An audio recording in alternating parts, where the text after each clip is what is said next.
Philippines में साल का सबसे भयावह भूकंप आया और उसके बाद हर तरफ तबाही का मंजर देखने को मिला।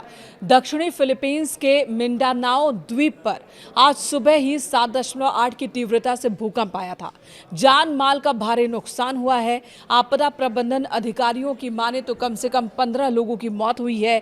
129 से ज्यादा लोग जख्मी हुए हैं। मौतों का आंकड़ा और ज्यादा बढ़ सकता है, यह आशंका जताई जा रही है। कई जगहों पर पूरा का पूरा इलाका ही मलबे के ढेर में तब्दील हो गया। जहां रेस्क्यू ऑपरेशन की शुरुआत की गई है, वहीं लोगों से अपील की गई है कि उन जगहों पर, उन मकानों के अंदर वो न जाएं जहां पर नुकसान हुआ है, क्योंकि ये मकान ढह सकते हैं और हताहतों की संख्या बढ़ सकती है। अकेले 7 मौतें जो हुई हैं वो जनरल सैंटोस में हुई हैं। इस शहर में सबसे ज्यादा तबाही मची है। बाकी मौतें दक्षिण कोटबातो, दावाओ, ऑक्सीडेंटल और बलूत द्वीप में दर्ज की गई। मलबे की चपेट में आने और भगदड़ की वजह से 129 से ज्यादा लोग जख्मी हैं। आपको बता दें, यह हादसा सुबह सुबह हुआ और वो भी तब जब अभी अभी स्कूल खुला था। गर्मी की छुट्टियों के बाद स्कूल की शुरुआत ही हो रही थी, पहला दिन ही था। सुबह की प्रार्थना सभा चल रही थी और इसी दौरान भूकंप आया। मलबे और घबराहट में 100 से ज्यादा छात्र चोटिल हो गए, बेहोश हो गए। वहीं कई लोग लापता है। जनरल सैंटोस शहर की बात की जाए तो कम से कम 7 लोग यहां पर लापता बताए जा रहे हैं। जहां एक 2 मंजिला स्कूल की इमारत ढह गई, कुछ छात्र इसके अंदर फंस गए और वहां पर भी रेस्क्यू ऑपरेशन चलाया जा रहा है।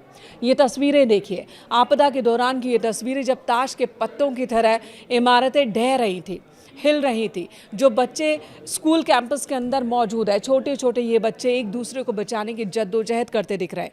वहीं स्कूल के टीचर्स भी इन बच्चों को गले से, सीने से लगाकर बैठी ताकि वो डरे नहीं।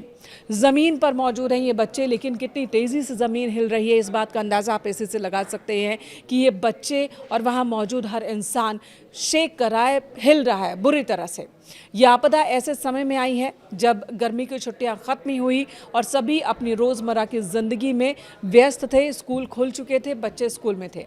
भूकंप के केंद्र के पास स्थित जनरल सैंटोस शहर में 2 दर्जन से ज्यादा व्यावसायिक इमारतें पूरी तरह से या फिर आंशिक रूप से ढह गई हैं।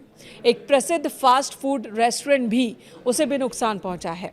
अभी तक की जो रिपोर्ट है, शुरुआती रिपोर्ट, उसके मुताबिक क्षेत्र में कम से कम 14 कॉमर्शियल मॉल, दुकानें, 2 स्कूल, 2 अस्पताल और कई आवासीय घर बुरी तरह से क्षतिग्रस्त हो गए।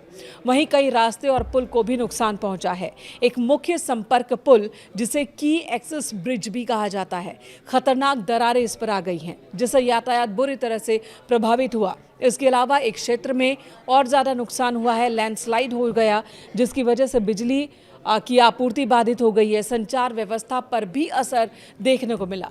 भूकंप के बाद क्षेत्र में कम से कम 26 इलाकों में बिजली पूरी तरह से बाधित हो गई, गुल हो गई। बचाव और रेस्क्यू ऑपरेशन में भी इस वजह से दिक्कतें आ रही हैं। सुनामी का असर भी दिखा है। तटीय इलाकों में तकरीबन 1 मीटर यानी कि 3 फीट ऊंची सुनामी की लहरें टकराई। हालांकि इससे भी ज़्यादा सुनामी आने की आशंका जताई गई थी, लेकिन फिलहाल जितनी सुनामी आई उससे कोई बड़ा नुकसान नहीं हुआ। हताहत की कोई रिपोर्ट अभी तक दर्ज नहीं हुई है। खतरा काफ़ी हद तक टल चुका है, लेकिन शुरू में ये डर था कि ये खतरा और ज़्यादा बढ़ जाएगा अगर सुनामी बहुत तेज़ गति से आती है तो। फिलीपींस के नागरिक सुरक्षा कार्यालय OCD ने लोगों से अपील की है कि वो क्षतिग्रस्त घरों में, मकानों में या इमारतों में न लौटे। सख्त चेतावनी दी गई है क्योंकि लगातार शक्तिशाली आफ्टर शॉक्स अब भी महसूस किए जा रहे हैं।